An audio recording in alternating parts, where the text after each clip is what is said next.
പ്രവാചകൻ സല്ലല്ലാഹു അലൈഹി വസല്ലമ തങ്ങളെ കുറിച്ച് പരിശുദ്ധ ഖുർആൻ എന്താ പരിചയപ്പെടുത്തിയത്? വഇന്നക ലഅലാ ഖുലുഖിൻ അലീം. നബിയെ, താങ്കൾ ഭയങ്കരമായ മനോഹരമായ സ്വഭാവത്തിന്റെ ഉടമയാണ്, നല്ല സ്വഭാവമാണ് താങ്കൾക്ക്. പ്രവാചകനെ കുറിച്ച് പരിശുദ്ധ ഖുർആനിൽ ഒരു ഭാഗം പറയുന്നുണ്ട്, അള്ളാഹുവിന്റെ പ്രവാചകന്റെ സ്വഭാവം ഈ രൂപത്തിലായിരുന്നില്ല എങ്കിൽ താങ്കളെ തൊട്ട് ജനങ്ങൾ ഓടിപ്പോകുമായിരുന്നു. താങ്കളുടെ സ്വഭാവത്തിൻ്റെ മാധുര്യം കൊണ്ടാണ് ജനങ്ങൾ ആകൃഷ്ടരായിക്കൊണ്ട് നിങ്ങളിലേക്ക് വന്നത്. അത്ര നല്ല രൂപത്തിൽ പെരുമാറാൻ, എല്ലാവരെയും ഒരാളെയും വിഷമിപ്പിക്കാതിരിക്കാൻ, പ്രത്യേകിച്ചും നമ്മുടെ റൂമിലുള്ള ആളുകൾ, നമ്മോടൊപ്പം ജോലി ചെയ്യുന്ന ആളുകൾ, അവർ നന്മയുടെ വക്താക്കളല്ലെങ്കിൽ നന്മയുടെ വക്താക്കളാക്കി മാറ്റാൻ നമ്മുടെ സ്വഭാവം കൊണ്ട് കഴിയണം.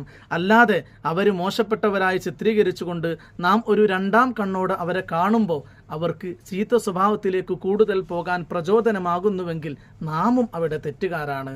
എല്ലാവരും ശ്രദ്ധിക്കണം.